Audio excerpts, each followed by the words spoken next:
pengurus Yayasan Al-Hamqa apa? Hamalatul Quran Amanah. Apa singkatannya tadi? Hamka.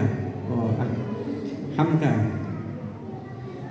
Baik dari jajaran pembina, ketua, kemudian juga penasehat dan siapapun yang kemudian berkontribusi atas terselenggaranya acara ini, kami ucapkan jazakumullahu khairan. Semoga Allah Ta'ala membalas semua kebaikan-kebaikan panjenengan semuanya dengan kebaikan. Kebaikan jenengan dibalas sama Allah dengan kebaikan yang semisal bahkan lebih daripada itu. Amin ya rabbal alamin. Bapak Ibu jamaah rahimakumullah, momentum Idul Fitri semacam ini di bulan Syawal adalah momentum yang biasa digunakan oleh kita semuanya untuk nyambung tali silaturahim. Sebetulnya kita dianjurkan nyambung tali silaturahim tidak harus menunggu momentum ini. Akan tetapi ini momen yang pas. Ketika orang mungkin 11 bulan atau 11 bulan yang lalu banyak melakukan salah dengan orang, tidak berinteraksi dengan keluarganya dengan baik, sehingga kadang perlu untuk disambung tali silaturahimnya. Nah, Bapak Ibu, pertanyaan besarnya, kita evaluasi dari 11 bulan yang lalu, dari bulan Syawal yang lalu, tahun lalu, dan kita ketemu lagi dengan bulan Syawal tahun ini. Bagaimana interaksi kita berkaitan dengan silaturahim? Satu, silaturahim itu yang paling utama kalau definisi ulama, siapapun yang ada hubungan rahim dengan kita, baik itu ada hubungannya dengan hukum waris, dia dapat warisan apa tidak yang menjadi hak dalam teori ilmu waris, baik itu mahram maupun bukan mahram, selama itu masih ada hubungan kerabat kalau dalam bahasa Indonesia, maka kita perlu nyambung tali silaturahim dengan mereka. Kendatipun dia mungkin bukan mahram kita, kendatipun mungkin dia tidak ada urusan dengan hukum warisnya. Artinya kalau ada hukum waris kan masih ada hubungan kekerabatan yang lebih dekat. Jadi mau kerabat dekat maupun kerabat jauh, selama itu masih ada hubungan darah dengan kita, maka kita diwajibkan untuk nyambung tali silaturahim. Dan yang semakin dekat semakin wajib hukumnya. Siapa Pak yang paling dekat dengan kita Pak? Orang tua. Baru kemudian yang lebih luar lagi, paman, bibi dan seterusnya. Kemudian ponakan, kemudian kalau sudah punya anak ya anaknya, cucunya, terus ke bawah, terus kemudian orang tua kita, kakek, terus ke atas, kanan kiri daripada jalur itu, semuanya kita perlu sambung. Cuman kata para ulama, yang paling prioritas, yang paling dekat-dekat itu, yang paling dekat itu. Nah ini siapa asmakumullah.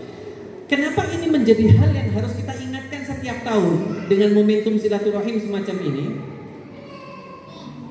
Karena Rasul sudah sampaikan Bapak Ibu, di akhir zaman tanda hari kiamat itu banyak orang mutus tali silaturahim.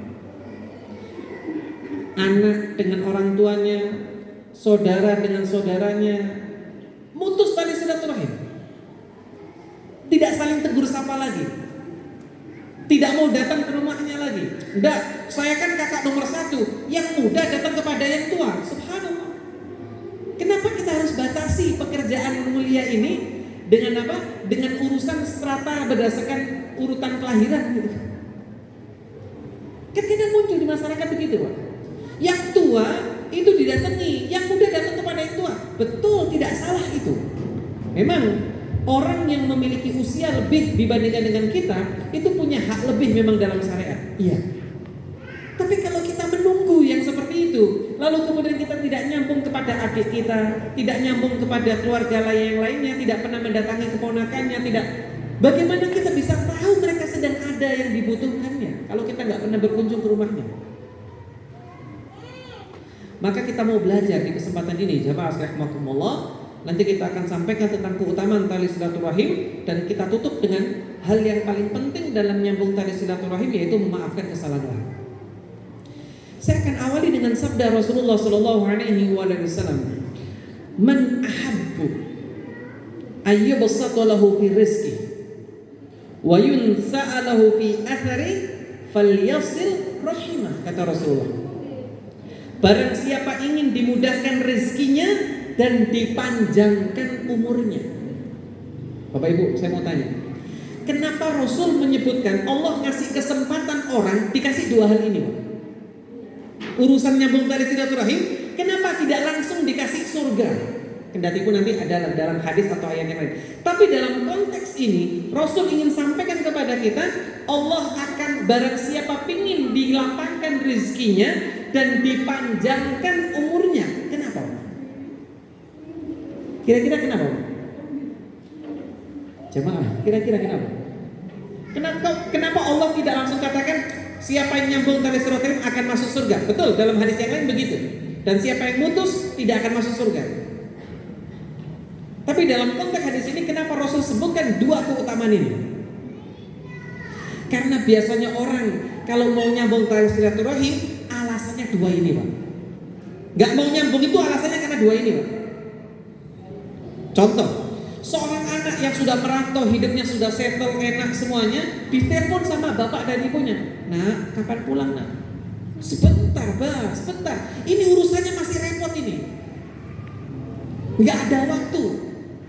Ketika kita beralasan gak ada waktu, Allah katakan, "Tak panjangkan umurmu kalau kamu nyambung." Sebagian lagi mengatakan, "Jauh, Bah. Tiketnya mahal, Bah.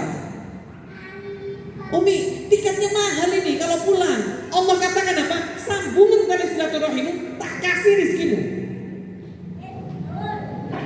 Maka gak ada alasan lagi dengan dua hal itu, jamaah sekalian. Dua alasan yang sering kita katakan, "Saya gak ada waktu, Bah. Saya gak punya uang, Bah." Bohong semuanya. Kenapa? Allah sudah janjikan, tak tambah umurmu kalau kamu merasa gak ada waktu. Tak tambah rizkimu kalau kamu merasa gak punya uang. Makanya orang yang nyambung tali silaturahim, Pak, hidupnya mesti berkah, Pak. Berkah secara finansial, berkah secara waktu. Itu hikmahnya, jamaah sekalian. Di samping hadis yang lain menyebutkan Allah akan kasih rahmatnya, Allah akan berikan kebaikan kepada anaknya, Allah akan kemudian yang lain ditambah. Tapi dua hal ini Allah sebutkan melalui lisan Rasulnya yang tidak pernah berdusta, supaya kita gak punya alasan lagi mengatakan gak ada waktu. Kenapa? Karena Allah janji nambah umur kita. Supaya kita gak punya alasan lagi, gak punya duit untuk beli tiket. Kenapa? Karena Allah sudah janji kalau kita punya niat, ya Allah, saya ingin pulang tahun ini, ya Allah. Entah bagaimana caranya, pokoknya saya ingin pulang. Duitnya dari mana? Itu urusanmu, ya Allah. Allah akan kasih. Lu janji dari Rasul, janji dari Allah Ta'ala. "Man ahabba ayyubsata lahu fi rizqi wa yunsa'a lahu fi athari falyasil rahimah." Sambungan tali silaturahim. Lu ini janji dari Allah Ta'ala. Maka kalau Allah sudah berjanji, Allah tidak mungkin ingkar janji. Dan siapa yang menyelisih ini, Pak? Kalau kita pakai kaidah mafhum mukhalafah, kebalikannya, siapa yang tidak mau nyambung tali silaturahim, satu, rezekinya gak barokah, Pak. Uangnya banyak tapi gak berkah. Entek mana. Umurnya juga tidak barokah. Seperti gak punya waktu luang. Nanti kemudian datang lagi, gak sempat ngaji, gak sempat hadir di majelis taklim, gak sempat sholat jamaah. Kenapa? Allah jadikan kenapa? Anda sengaja putus tali silaturahim. Ini jamaah rahimakumullah. Maka di sini kita belajar agar kita ini pingin nyambung tali silaturahim ini supaya kita dicintai oleh Allah Ta'ala dan Allah panjangkan umur kita dan kasih keberkahannya. Ini. Kemudian juga jamaah rahimakumullah, di antara beberapa hal keutamaan menyambung tali silaturahim sangat banyak. Ya, keutamanya sangat banyak. Yang pertama, silaturahim ini merupakan bukti keimanan kita kepada Allah. Ini pertama. Dalam hadis yang sahih dikatakan, "Man kana yu'minu billahi wal yawmil akhir falyukrim dhaifahu, wa man kana yu'minu billahi wal yawmil akhir falyasil rahimah." Barang siapa yang mengaku beriman kepada Allah dan hari akhir, hendaknya dia nyambung tali silaturahim. Kalau kita iman, kita perlu nyambung tali silaturahim. Begini hubungannya, Ustaz. Hubungannya apa sih, Pak? Iman dengan nyambung tali silaturahim. Orang kalau tidak punya iman yang kuat, Pak, tidak akan pernah punya semangat untuk nyambung. Kenapa? Karena kadang nyambung tali silaturahim ini berat apa ringan, Pak? Abot atau enggak, Pak? Abot, Pak. Apalagi ada saudara yang sengaja memutuskan hubungannya. Apalagi ada saudara yang kemudian telah menyakiti hati kita dengan luar biasa penyakitannya. Loro hatinya, Pak, dilarang hatinya. Tapi kita nyambung, subhanallah, ikulah iman. Kenapa? Karena orang kalau nyambung tali silaturahim bukan atas dasar iman, tidak akan istiqomah. Kadang seorang anak datang ke orang tuanya, gak gowo kok, mungkin karena gak punya uang, cuman dia pengen nyambung dengan bapak dan ibunya. Tapi kadang orang tuanya mengatakan apa? Oh iya wis mari, gak direken. Ada gak kayak gitu? Ada. Atau sebaliknya, wong tuane sing gak direken, anaknya masa bodoh. Ada ndak seperti itu? Wakeh, sing luwake sing iki, Pak. Lek orang tua enggak ngreken anak itu koyo mek gak akeh. Jumlahe gak akeh. Sing akeh iku anak gak ngreken wong tuane, iku sing akeh. Subhanallah. Kalau kita kemudian tidak pakai iman, Pak, enggak bisa nyambung, Pak, enggak bisa. Saudara misalkan kita sudah disakiti dengan luar biasa, kita sudah kemudian dikasih luka yang luar biasa di hati kita. Kalau kita nggak punya iman, Pak, untuk nyambung tali silaturahim, sampai kapanpun kita nggak akan datang ke rumahnya. Tapi karena silaturahim ini perintahnya langsung dari Allah dan ini hukumnya wajib, kita tetap datang. Makanya zaman Nabi dulu, Pak, ada seorang sahabat yang datang kepada Rasulullah Shallallahu Alaihi Wasallam. Ya Rasulullah, saya ini selalu nyambung, tapi saudara saya selalu mutus. Saya baik, dia jelek. Saya datangi rumahnya, dia nutup pintunya. Saya berusaha untuk senyum, dia cemberut. Saya berusaha untuk nyapa, dia nggak mau membalas sapaan saya. Apa kata Rasulullah? Kalau kamu terus seperti itu, tetap berlaku baik pada saudaramu yang seperti itu, maka sungguh kamu seperti melempar pasir panas ke wajahnya. Kata Imam Nawawi, maknanya apa? Itu yang nantinya akan bisa menyebabkan dia semakin tersiksa. Tambah loro kabeh. Orang, Pak, Bu, jamaah sekalian rahimakumullah, kalau kita baik dia buruk, tambah gak enak kabeh. Betul apa enggak? Dan ini resep untuk membuat orang benci sama kita tetap terus berlaku baik sama dia. Meskipun kebaikan kita tidak pernah diingat sama orang itu. Kadang ada orang begitu.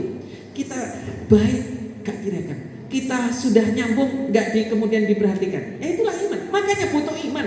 Makanya dikatakan dalam hadis ini, man kana yu'minu billahi wal yawmil akhir falyasil rahimah. Kalau kamu mengaku beriman kepada Allah dan hari akhir, nanti ada surga, nanti ada balasan bagi mereka yang nyambung tali silaturahim, nanti kemudian ada ancaman siapa yang mutus. Kita tenang, baru kita praktekkan silaturahim. Tapi kalau tidak, kita yang repot sendiri. Ini yang pertama. Jamaah sekalian rahimakumullah. Yang kedua, sebagaimana hadis yang disebutkan tadi, barang siapa yang nyambung tali silaturahim, maka Allah akan berikan dia tambahan umur dan luasan rezeki. Man ahabba ayyubsata lahu fi rizqi wa yunsa'alahu fi athari falyasil rahimah. Barang siapa yang ingin dilapangkan rezekinya, dikasih kemudahan sama Allah, rezekinya dilapangkan. Makanya Pak, Bu, kalau kita mengalami kesempitan rezeki, kalau ingin tahu pembuka pintu rezeki, salah satu yang paling cepat kerannya dibuka sama Allah, nyambung tali silaturahim. Datangi rumah paman kita, datangi rumah, dan niatkan bukan untuk cari duit. Nah, ini penting ini. Bukan untuk galak gampil, bukan. Memang ikhlas, bukan untuk utang, pangapunten. Aku tak tekan nang ngene Pak Lek. Apa duit ya kayak sopo rum mulai disangoni. Nah niatnya sekarang tambah nggak dapat rezeki kalau gitu. Udah niatkan saja. Perkara nanti pulang disangoni, alhamdulillah. Gak disangoni ya kebajut kan ngono. Bercanda Pak, bercanda. Pokoknya niatnya lillahi ta'ala, karena Allah. Sambung aja sudah. Mau dikasih, alhamdulillah, nggak dikasih ya sudah, nggak dapat. Karena niat kita pengen menyambung tali silaturahim, nanti urusan Allah yang meluaskan rezeki kita. Kalau bukan karena saudara kita yang ngasih, minimal Allah akan bukakan pintu-pintu lain rezeki yang kita nggak pernah bayangkan. Allah kasih nanti jalannya. Saya berikan satu contoh. Bukti kalau orang itu nyambung baik sama orang, selalu beramal soleh. Saya mengenal seorang dai. Saya nggak sebut namanya. Kalau saya sebut mesti tahu orangnya. Kalau lihat videonya. Hafizahullah, semoga Allah jaga beliau. Beliau orangnya luar biasa, Pak. Rumahnya sederhana sekali dan istrinya juga orang solehah. Pernah satu ketika beliau termasuk yang intens urusan senantiasa untuk mengingatkan masalah-masalah ibadah utama rukun Islam itu ya, puasa, sholat, sangat luar biasa, zikir pagi sore, kemudian juga nyambung tali silaturahim, senang sekali, orangnya baik. Beliau cerita, saya mendengar ini langsung dari beliau. Pada saat itu beliau sedang cerita, bukan untuk pamer ya, beliau cerita ini untuk memotivasi jamaahnya. Waktu itu yang hadir tidak banyak, di salah satu masjid kecil, yang hadir tidak banyak. Beliau cerita, motivasi bahwa orang yang hubungan erat dengan Allahnya bagus, itu Allah akan kasih jalan keluar. Sebagaimana firman Allah Ta'ala dalam Al-Quran surat At-Talaq, wa man yattaqillaha yaj'al lahu makhraja wa yarzuqhu min haitsu la yahtasib. Allah kasih rezeki. Satu ketika beliau cerita, istrinya itu ngomong sama suaminya ini, suami, ini waktunya kita bayar kuliahnya anak, bayar listrik, sama beli beras. Entek kabeh duitnya, Pak. Kata suaminya, insya Allah kita akan dapat jalan. Bayangkan Pak ya, ini kalau istrinya beriman Pak, kira-kira beriman dari istri? Kalau istrinya beriman begitu, kata istrinya, ya sudah. Subhanallah. Tidak lama Pak, tahu-tahu ada telepon dari Jakarta. Assalamualaikum, waalaikumsalam. Gimana kabarnya Ustaz? Alhamdulillah baik semuanya. Cerita. Saya di jamaahnya Ustaz dulu begini, cerita panjang lebar. Sudah kemudian cerita panjang lebar tentang keadaan, bertanya hukum macam-macam, sudah selesai tuntas semuanya. Ditutup dengan kalimat, Ustaz nomor rekeningnya berapa? Loh, siapa yang menggerakkan orang yang ditanya nomor rekening? Loh, kata Ustaz, untuk apa? Enggak, pokoknya saya mau ngasih Ustaz. Ustaz nomor rekeningnya berapa? Disebutkan kan? Dikasih uang, ditransfer persis dengan kebutuhan itu, cukup untuk bayar anak, bayar kuliahnya anak, kemudian bayar listrik dan lain-lain sebagainya berkaitan dengan bulanan itu, dan plus untuk kebutuhan harian. Siapa yang gerakkan orang dari Jakarta nelpon ustaznya? Ini urusannya dengan Allah Ta'ala. Makanya ayatnya kalau jenengan lihat Bapak Ibu jamaah rahimakumullah, wa may yattaqillaha yaj'al lahu makhraja. Barang siapa yang bertakwa kepada Allah Ta'ala, Allah akan kasih jalan keluar. Itu satu. Dan jalan keluar itu bukan pintu keluar. Kalau kita di gedung-gedung tinggi, biasanya ada pintu darurat. Itu jalan keluar. Itu pintu keluar. Tapi maksud dari ayat ini jalan keluar, kalau kemudian gedung ini Pak, masjid ini gak ada pintunya Pak, semuanya tembok. Kalaupun ada celah kecil sekian. Terus terjadi kebakaran. Yang namanya jalan keluar, ketika celah kecil tidak mungkin saya keluar di situ, lalu Allah lebarkan jalannya. Nah itu namanya jalan keluar. Dalam ayat ini, makhraja itu ketika akal kita sudah mengatakan tidak mungkin saya keluar lewat sini, tidak mungkin saya keluar bisa selamat daripada api ini, lalu kemudian Allah katakan, wahai jalan, lebarlah. Lebar, itu namanya makhraja dalam ayat ini. Bukan jalan keluar yang umum Pak. Kalau ini pintu keluar, ini pintu ada kebakaran kita lari lewat pintu keluar atau pintu darurat, itu umum terjadi. Tapi yang namanya makhraja, jalan keluar, yaitu apa? Yang kita nggak pernah bayangkan, Allah lebarkan jalan. Itu jalan keluar. Lebih daripada itu, wa yarzuqhu min haitsu la yahtasib. Allah akan kasih rizki daripada apa yang tidak pernah kita bayangkan. Dan ayatnya ditutup, wa may yatawakkal 'ala Allah fahuwa hasbuh. Barang siapa yang bertawakal kepada Allah, Allah akan cukupi semua urusannya. Jadi syarat untuk merealisasikan takwa kita kepada Allah, kita sempurnakan dengan tawakal yang sempurna. Baru Allah kasih yarzuqu min haitsu la yahtasib wa makhraja, dan jalan keluar. Ini siapa astagfirullah. Ini yang kedua. Kemudian yang ketiga, jamaah astagfirullah, silaturahim itu akan menjadikan hubungan Allah, menyebabkan adanya hubungan kita dengan Allah Ta'ala dengan bagus. Jadi kalau kita ingin punya hubungan baik dengan Allah, sambung tali silaturahim. Dalam hadis yang sahih, innallaha khalaqal khalq hatta idza faragha minhum qamatir rahim faqalat hadza maqamul a'idu bika minal qati'ah. Qala na'am amma tardawna atau amman tardayna an asila man wasalak. Kata Rasulullah SAW, sesungguhnya Allah menciptakan makhluk hingga apabila Allah telah selesai dari penciptaan mereka, Rahim berdiri seraya mengatakan, ini adalah kedudukan orang yang paling berlindung denganmu dari memutuskannya. Allah kemudian berfirman, benar, apakah engkau ridha bahwa aku menyambung orang yang menyambung dengan engkau dan memutuskan orang yang memutuskan dengan engkau? Maka Allah Ta'ala kemudian mengatakan, Rahim kemudian menjawab, ya. Bahkan Allah berfirman, itulah untukmu. Dan dalam riwayat dikatakan, man wasalaka wasaltuhu wa man waqata'aka qata'tuhu. Barang siapa yang nyambung, Allah akan sambung. Barang siapa mutus, Allah akan putus. Makanya orang mutus tali silaturahim itu, Bapak Ibu, pasti hubungannya tidak baik sama Allah. Meskipun dunianya banyak, meskipun kerjaannya enak, meskipun kemudian segala fasilitas dia punya, tapi selama dia tidak mau nyambung tali silaturahim, Allah jadikan terputus hubungannya dengan Allah.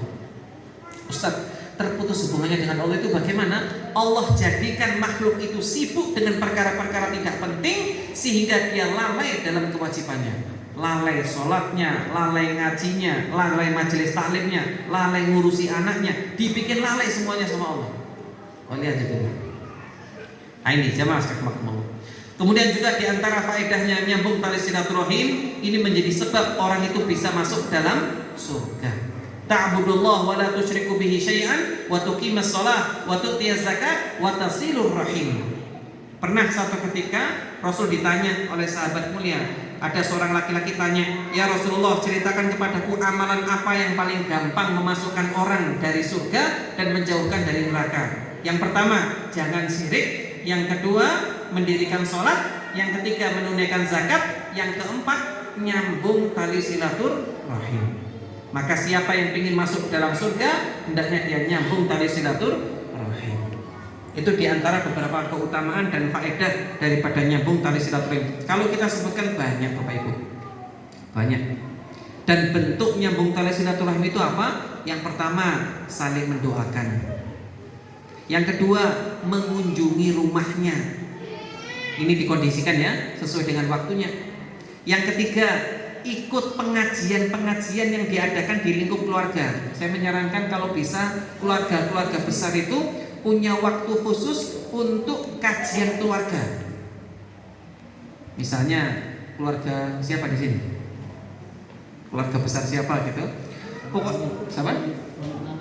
Ustaz Makani. Nah, misalkan Ustadz Makani punya keluarga besar gitu kan, istrinya 4 misalnya, terus misalnya contoh, kalau kebetulan sama ya kebetulan saja. Keluarganya besar misalnya, kakek misalkan dari atas sampai ke atas itu ada kakeknya, ada jid gitu, kakek-kakeknya yang ke atas itu, terus kemudian cucunya banyak misalnya contoh ini, adakan kajian 1 bulan sekali. Kajian ini fungsinya bukan untuk, ya tidak harus lama kajiannya, mungkin 5-10 menit. Yang penting apa? Ngumpul sak keluarga besar, ngobrol. Kamu butuh apa? Ya apa? Butuhmu ya apa? Kabar ini anakmu ya apa? Ya apa? Oh aku sekolah itu ya repot itu. Dibantu. Oh kamu ya apa? Dibantu gitu. Jadi penting itu. Ini salah satu bentuk nyambung. Kenapa? Karena sekarang orang kalau mau nyambung setiap hari kadang repot. Betul apa enggak? Nah, kalau 1 bulan sekali, insya Allah bisa. Insya Allah bisa. Kalau setiap hari ketemu kan repot kadang kan? Repot, mungkin sibuk ini, sibuk itu. Kecuali kalau tinggalnya 1 kota, nah itu bisa setiap hari. Tapi kadang kerabat saudara itu ada yang pamannya di sana, mungkin ibunya ada yang di luar pulau, begitu. Maka caranya bagaimana? Sempatkan 1 bulan sekali untuk ngumpul. Insya Allah bisa. Atau 2 bulan sekali, insya Allah bisa. kalau niat. Allah akan mudahkan. Ini diantaranya. Kemudian juga diantara cara nyambung tali silaturahim, kalau ada kerabat itu ngadakan acara-acara seperti walimah atau acara keluarga, datangi, sempatkan untuk datang. Oh juga gelem teko. Misalnya keluarga besar atau ada keluarga ngundang, ini ada mantu, misalkan undang mantu atau mantu gitu, datangi, sempatkan untuk datang. Itu apa? Termasuk bagian nyambung tali silaturahim. Datangi sudah. Sak repot-repotnya sempatkan. Kalau nggak bisa hadir, minimal telepon. Afwan ya, saya nggak bisa hadir. Mohon maaf. Anak ada urusan ini. Pokoknya yang penting tak doakan semoga lancar. Jangan lupa transferan bisa lupa. Jangan lali transferannya. Transfer nih keluarganya. Sakno. Karena mungkin dia butuh untuk acara itu dan sebagainya. Oh subhanallah, luar biasa. Itu nyambung tali silaturahim. Nyambung tali silaturahim. Dan ingat, nyambungnya itu jangan mukafik. Apa itu mukafik? Kalau orang itu datang ke rumah kita datang ke rumahnya. Lek gak teko, ya wis. Itu namanya mukafik. Yang namanya nyambung tali silaturahim itu bukan mukafik kata Nabi. Bukan dia berbalas baikan. Oh dia ngantri rumah saya, ya wis, mari ngono tak antri omane. Oh dia datangi rumah saya, ya wis, tak datangi rumahnya. Itu namanya mukafik kata Nabi. Tapi yang namanya nyambung tali silaturahim, ada orang yang mutus, kita tetap nyambung. Nah, ini sing angel. Tapi tidak akan sulit kalau kita punya cara untuk melakukan satu amalan ini. Apa Bu, Pak, amalannya? Amalannya apa? Amalannya adalah memaafkan. Nah, tinggal 15 menit saya akan berikan tips untuk memaafkan. Wong lek nyepurani wong iku mesti teko nang ngene omahe. Pasti datang. Ada orang zolim dimaafkan. Ada orang buruk, kerabatnya buruk dimaafkan. Mesti tidak akan ada masalah. Dan dia akan mudah untuk nyambung tali silaturahim. Karena terus terang saja Bapak Ibu jamaah sekalian rahimakumullah, dalam hubungan dengan masyarakat ini mesti ada gesekan. Apa? Iya apa tidak? Yeah. Kadang yang nyakiti kita itu bukan orang jauh, betul apa enggak? Iya. Kadang orang dekat. Bahkan lebih daripada itu, orang yang sering kita bantu itu yang paling sering nyakiti kita. Iya apa enggak ini? Iya. Subhanallah. Maka kita perlu belajar memaafkan kesalahan orang-orang itu. Dimaafkan. Nanti kita gampang nyambung tali silaturahim. Caranya bagaimana? Ada beberapa cara. Yang pertama, kalau kita merasa jengkel dengan saudara kita, kerabat kita, teman kita yang sering nyakiti kita, sering kemudian melukai hati kita, maka segera maafkan. Caranya untuk jadi pemaaf bagaimana Ustaz? Yang pertama, ingatlah bahwa kadang kita ini juga banyak salah. Iya Pak? Banyak dosa enggak kita sama Allah? Iya. Pak, banyak dosa enggak kita ini? Bu, akeh dosa apa enggak ini? Atau jangan-jangan enggak gitu dosa kabeh wong iki. Banyak apa enggak? Nah, kalau kita banyak dosa, kita pengen enggak dimaafkan sama Allah? Pengen, maka maafkanlah orang lain. Sebagaimana kita juga pengen kalau punya salah dan dosa, pengen dimaafkan sama Allah. Loh Ustaz, kalau sekali dua kali tak sepuroni gak apa-apa Ustaz. Iki balak-balik hari. Nyilek duit gak balik. Wah ini bayar jilbab gak bayar Ustaz. Ngemplang duitku. Loh, saya mau nanya, kita ini melakukan dosa ini sekali apa dua kali apa terus? Balak-balik Pak, dosane kene. Dosane wakeh dibali di mana? Mari ngono tobat dibali di mana? Ramadan semangat. Tadi ada yang ngasih sambutan tadi, mengingatkan untuk ngasih motivasi untuk terus beramal soleh setelah selesai Ramadan. Mari Ramadan ini loh melakukan dosa mana? Ojo mana? Bulan Dzulqa'dah, Dzulhijjah. Baru bulan Syawal iki lho ngrasani wong mana? Saya cerita di masjid lain ya, jamaah masjid lain. Di sini insyaallah gak ono sing koyo ngono. Insyaallah, mudah-mudahan. Iya Pak, teko nang omahe tanggane misalnya. Datang ke rumahnya tetangganya. Wis kepingin roti, pingin apa? Ya Allah, keripike lho. Rasane tonggosan, keripike anyep. Subhanallah. Lek gak kepingin mangan sudah dipangan lho, enggak usah komentar kan ngono. Tapi subhanallah ada. Setan itu pinter, Pak, Bu. Pinter salah. Setan itu pinter ngakali gini. Nah kita jangan sampai mudah diakali sama syaitan. Saya kaget hari kedua bulan Syawal, tanggal 2, tanggal 1, wayane keliling tonggo-tonggo, baru datang ke rumahnya tetangga, kayak setruk, kelegen itu loh dirasani. Ya Allah, cek legine setrupe kebon agung iki. Wis udah minum sudah, alhamdulillah dimakan, enak-enak, pokoknya mari, assalamualaikum, mari, gak usah dicacat.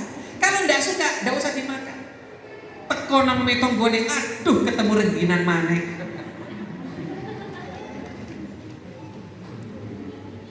Jangan. Itulah kita, itu kita. Kita itu seperti itu. Baru selesai Ramadan kita bersihkan dosa kita, baru tanggal 1, tanggal 2, wis baleni maneh. Subhanallah. Nah itulah. Kalau kita mengulang dosa ingin dimaafkan, maka sungguh orang lain juga ingin dimaafkan atas salahnya. Jadi ingat-ingat, kalau kita punya salah sama orang, kalau kita merasa disakiti sama orang, dilukai hati kita dengan orang, dan kita merasa jengkel dengan itu sehingga kita nggak mau nyambung tali silaturahim, ingat kita juga punya banyak salah sama Allah, punya banyak dosa sama Allah, dan kita ingin dimaafkan sama Allah. Ini yang pertama resepnya untuk jadi pemaaf. Kemudian yang berikutnya, jemaah rahimakumullah, cara agar kita bisa memaafkan orang lain yaitu apa? Yaitu kita mengingat bahwa ciri-ciri para nabi dan rasul itu pemaaf. Rasulullah itu pemaaf apa enggak, Pak? Pemaaf. Disakiti apa enggak Nabi? Disakiti. Bahkan yang nyakiti siapa? Orang dekat-dekatnya Nabi. Bayangkan coba, saya mau dakwahi kalian, pamannya sendiri nyakiti. Abu Lahab ini. Abu Lahab. Ketika Rasul mendakwahkan Islam, apa kata Abu Lahab? Tabbanlaka ya Muhammad, celaka kau wahai Muhammad, kamu mengumpulkan kita hanya sekedar untuk dengarkan ocehanmu kayak gini.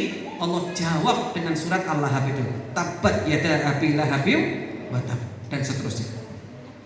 Sakit Pak, disakiti, dikucilkan Nabi pernah. Semua penderitaan hati, semua luka-luka yang pernah dirasakan oleh kita, itu semuanya pernah dialami sama Nabi. Sebutkan luka mana yang gak pernah dialami sama Rasulullah? Semuanya pernah. Dikucilkan pernah, difitnah pernah, rumah tangganya diisukan jelek pernah. Semuanya pernah dialami sama Rasulullah Sallallahu Alaihi Wasallam. Tapi di saat Nabi punya kesempatan untuk balas, dibalas gak?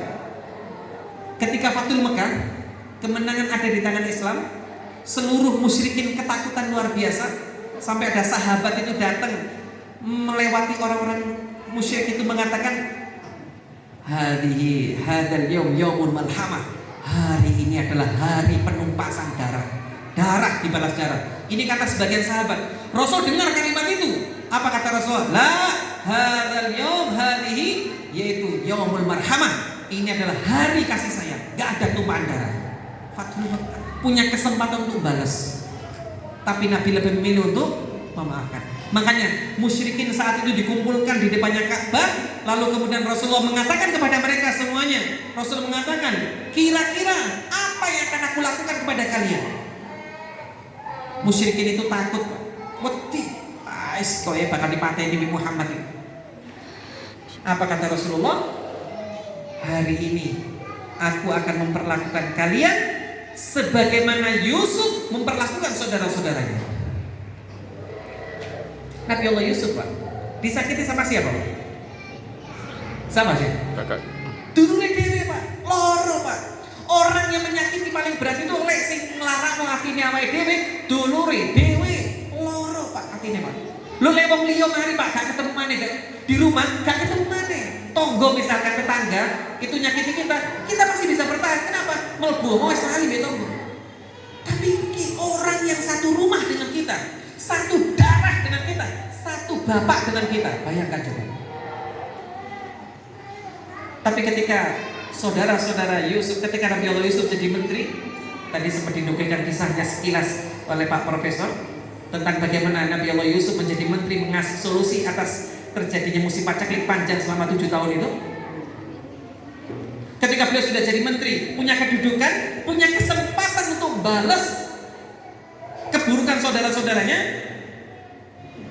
apa kata Rasulullah? Kata Nabi Allah Yusuf, disebutkan dalam Quran surat Yusuf, la tathriba alaikumul yaum.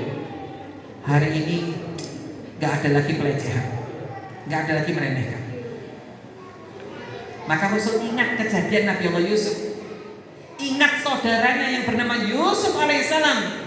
Saudaraku Yusuf alaihissalam itu memperlakukan saudaranya dengan memberikan pemaafan ketika dia melakukan kesalahan kepada Nabi Allah Yusuf. Maka Rasul ingat kejadian itu, ingat kisah itu. Maka Rasul mengatakan kepada musyrikin Quraisy yang sebagian besar di antara mereka masih ada hubungan kerabat dengan Rasulullah, ada yang masih nasabnya bersambung dengan Quraisy. Apa kata Rasulullah? Aku akan memperlakukan kalian sebagaimana Yusuf memperlakukan saudara-saudaranya. Rasul mengatakan kepada musyrikin saat itu, idhabu wa antumut tulaqa. Bebas, kalian boleh meninggalkan kota Mekah, tak bebaskan semuanya. Meskipun kalian dulu pernah memfitnah saya, tak maafkan. Meskipun kalian dulu pernah mengucilkan saya di Syib selama 2-3 tahun sehingga aku harus makan daun-daunan, tak maafkan. Meskipun kalian tuduh saya sebagai tukang sihir, tuduh kalian sebagai pendusta, tak maafkan semuanya. Idhabu wa antumut tulaqa. Dimaafkan semuanya. Oh, ini pemaafan, kata ulama ahli sejarah dan ulama hadis, ini pemaafan a'zam, pemaafan yang paling agung.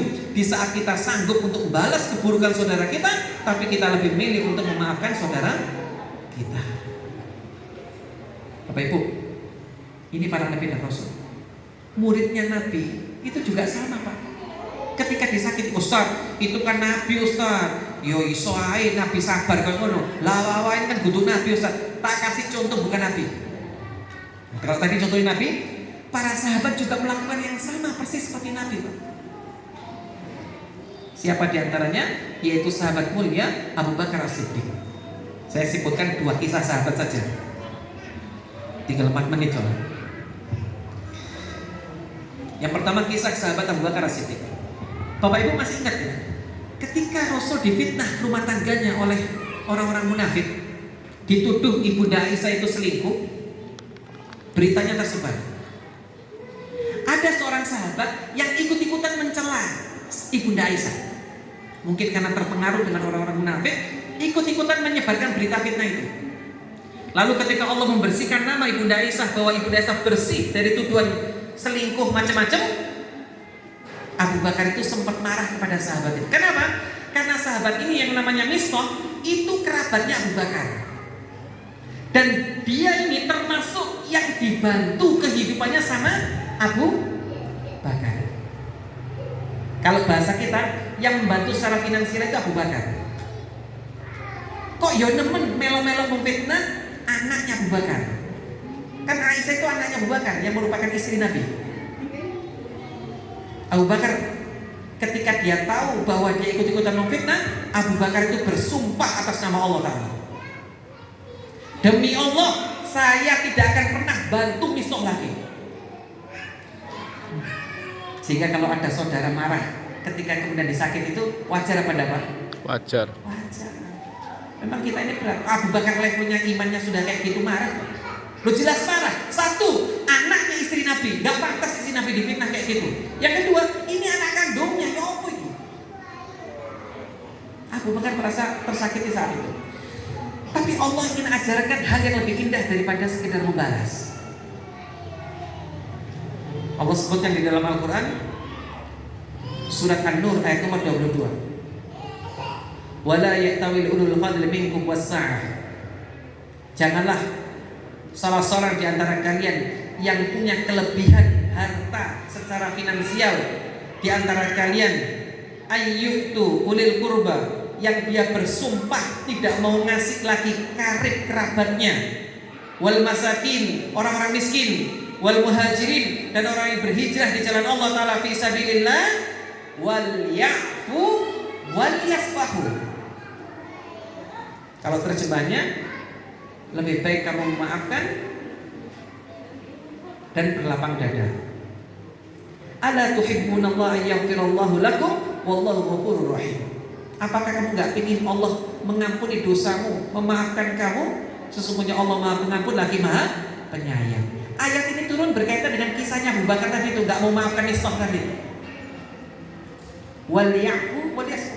Gak pantas orang yang dikasih kekuatan secara finansial, orang yang kemudian diberikan kekuatan secara ekonomi, lalu kemudian dia itu bersumpah nggak mau bantu saudaranya hanya gara-gara saudaranya menyakiti dirinya, nggak pantas. Jangan lakukan itu. Apa yang harus dilakukan? Wal yafu wal yasfahu. Maafkan dan lapang dada. Bapak Ibu, jemaah sekalian rahimakumullah, al-afu begini. Ayat ini kalau diterjemahkan begitu maknanya. Hendaknya kamu memaafkan dan berlapang dada. Tapi kalau kita lihat pembahasan ulama tafsir dan ulama bahasa menjelaskan al-afu dalam ayat ini wal yafu, maksudnya memaafkan itu apa? Bukan cuma sekedar memaafkan. Tarkul mu'aqabah, tidak menghukum. Ada orang Bapak Ibu menghukum, memaafkan tapi tetap dihukum. Ada enggak? Dalam Islam, kalau ada orang membunuh, dia terbukti membunuh, dia itu hukumannya apa? Hukumannya apa? Dihukum kisos, dibunuh juga. Kalau dia terbukti membunuh. Tapi hukum kisos itu ada alternatif lain. Syariat kasih peluang lain. Apa itu? Kalau seandainya Anda maafkan si pelaku dan dia hanya cukup bayar diat, hukuman tebusan, maka itu lebih baik. Mana yang lebih afdol? Melaksanakan hukum kisos karena dia terbukti membunuh, atau keluarga korban memaafkan? Mana yang lebih mulia? Lebih mulia mana, Pak? Kalau Quran mengatakan yang lebih mulia memaafkan. Kendati pun orang ini terbukti bersalah. Loh, itulah hebatnya, Pak. Nah, yang namanya al-afu dalam ayat ini tarkul mu'aqabah, meninggalkan hukuman kepada pelakunya. Jadi ada orang memaafkan kesalahan orang, yo tak sepuroni, tapi tetap kan kudu mlebu penjara. Boleh apa enggak dia? Boleh enggak kayak gitu? Boleh. Pak, boleh enggak? Boleh. Boleh, secara fikih boleh. Kenapa? Karena orang ini terbukti bersalah. Boleh. Tapi Islam ingin mengajarkan lebih daripada itu. Kalau Anda ingin praktekkan ayat ini, dan ini dipraktekkan sama Abu Bakar, yang namanya al-afu yaitu memaafkan musuh. Terkadang kata ulama tafsir, boleh kita memberikan hukuman sebagai efek jerah, tidak salah. Tapi kalau kita punya peluang untuk memaafkan, itu jauh lebih mulia. Dan itu tidak gampang. Yang kedua, wal yasfahu. Apa itu? Tarku tasri, meninggalkan menjelek-jelekan. Ada orang memaafkan, tapi saya dielek-elek, saya dimaafkan. Dhisik iku tahu memutuskan tali silaturahmi aku. Wis tak sepurani, tapi dhisik tahu. Nanti ketemu tanggane dhisik iku tahu dia iku nglarang hatiku. Wis tak sepurani. Nah, ini menjelek-jelekan. Orang sudah minta maaf, selesai, tutup kasusnya, rapat-rapat. Enggak usah cerita. Ini siapa sekalian Allah. Ini Abu Bakar As-Siddiq. Sudah habis waktu. Materi saya belum selesai apa? Tambah dikit ya. Ini tinggal 15 menit sebetulnya. Hah? Nggak apa? Dikit aja, saya tambahkan. Kisah yang kedua, ini lebih menarik lagi. Bapak Ibu, pernah nggak uangnya diambil sama teman? Atau ada yang nipu? Pernah nggak ngalami itu? Mungkin ada yang pernah ya. Yang belum jangan berdoa. Saya pingin ya Allah jangan. Ada kejadian menimpa para sahabat. Ada seorang sahabat namanya sahabat mulia Ibnu Mas'ud radhiyallahu ta'ala, Shahihul Quran. Kata Rasulullah, barang siapa yang ingin mendengarkan bacaan Quran yang persis sama seperti bacaannya Nabi, hendaknya dia melihat bacaannya Abdullah ibnu Mas'ud. Orang mulia, ahlul Qurannya Nabi. Satu ketika Abdullah bin Mas'ud ini ke pasar. Pasar, sebagaimana umumnya orang punya hajat ke pasar. Kok ya kebetulan waktu datang ke pasar, ternyata apa? Dompetnya hilang.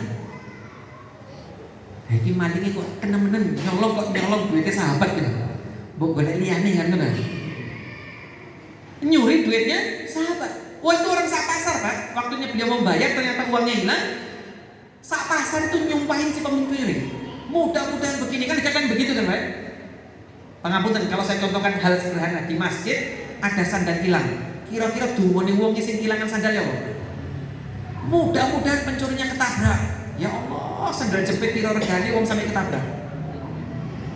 Kadang doa sumpah serapah gitu. Nah, sebagian orang di pasar itu mendoakan keburukan. Mudah-mudahan celaka, binasa, gini-gini. Oh, Ibnu Mas'ud mendengar doa itu, beliau mengangkat tangan kepada Allah. Saya selalu mengatakan kalau doa ini dipraktekkan, penjara sepil. Penjara sepil. Apa isi doanya? Allahumma ini in kana hamalahu ala akhdhiha hajatun fabarik lahu fiha. Doanya Ibnu Mas'ud ini. Ya Allah, kalau pencuri itu mencuri karena dia itu ada hajat, dia sudah gak punya uang lagi, ada keperluan mendesak, ngutang sana nggak bisa, ngutang sini nggak bisa, dia terpaksa mencuri, maka tolong ya Allah kasih keberkahan kepada uang yang dia curi sehingga dia cukup untuk memenuhi hajatnya dan dia nggak perlu mencuri di tempat lain. Hebat apa enggak doanya? Wani mempraktekkan itu? Nah itu harus belajar. Tapi doanya tidak selesai di situ Bapak Ibu. Apa berikutnya? Wa in kana hamalahu atau hamalathu jara'atan ala dzambi faj'al akhiru dzunubi. Ya Allah, tapi kalau pencuri itu memang profesinya nyuri, spesialis sendal masjid, spesialis dompetnya ustadz misalnya, ini memang spesialis pencuri, memang pekerjaannya begitu, bukan karena ada orang nyuri karena butuh. Ini enggak, memang profesinya pencuri. Apa doanya Ibnu Mas'ud? Ya Allah, kalau memang profesinya adalah seorang pencuri dan memang pekerjaan begitu, tolong ya Allah jadikan ini adalah akhir daripada pekerjaan mencurinya dan jadikan dia orang baik setelahnya. Subhanallah. Makanya saya katakan kalau doa ini dipraktekkan oleh orang yang sedang dicuri barangnya, penjara sepi. Kenapa? Karena ketika orang sedang kecurian itu sedang terzalimi hidupnya, doanya mustajab, doanya baik, dikabulkan sama Allah, tobat kabeh mencuri, insya Allah. Nah ini jamaah sekalian, di antara hal yang harus kita renungkan berkaitan dengan memaafkan orang. Yang terakhir sebagai penutup saya ambilkan satu kisah. Ustaz, kalau begitu Ustaz, berapa kali kita harus maafkan kesalahan saudara kita? Berapa kali kita? Tidak terbatas. Hah? Tidak terbatas ya? Sanggup Bapak? Sahabat, ini sebagai penutup kisahnya, sahabat itu pernah ada yang protes. Bukan protes, dia itu marah sama pembantunya.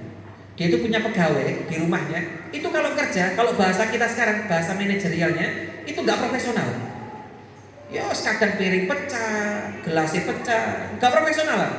Kalau dalam bahasa manajerial itu gak profesional. Gak profesional. Namanya majikan, ya jelas marah, balik-balik pecah-pecah, pisang pindo gak apa-apa, balik-balik ya. Akhirnya apa? Sahabat ini ngadu kepada Rasulullah. Ya Rasulullah, waktu itu Rasul sedang duduk bersama dengan sahabat mulia Abdullah bin Umar. Datang laki-laki ini, ya Rasulullah, kam na'fanil khadim. Ya Rasul, berapa kali kita harus maafkan kesalahan membantu kita? Piro ya Nabi. Rasul tunduk. Diulang lagi, ya Rasulullah, kam na'fanil khadim. Berapa kali saya harus maafkan membantu saya? Pegawai saya ini tak sepuluh ini piro. SP ini piro kira-kira kalau dalam bahasa manajerial ini. Berapa kali saya harus ngasih SP, surat peringatan, surat apa, peneguran atau penawaran peringatan. SP ini piro? Dinasihati berapa kali? Rasul tuh bilang sampai 3 kali. Rasul mengatakan, "I'fu," kata Rabbi, "maafkan anhu fi kulli yaumin 70 marrah." Kamu maafkan kesalahan saudaramu itu setiap hari 70 kali.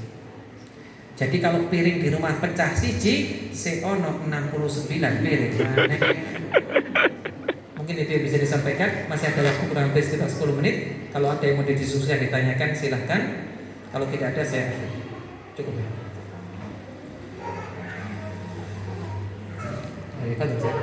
Ya pertanyaan dibatasi dua pertanyaan ya. Satu dari ikhwan, dari bapak, yang satunya dari ibu-ibu. Fadhol silakan.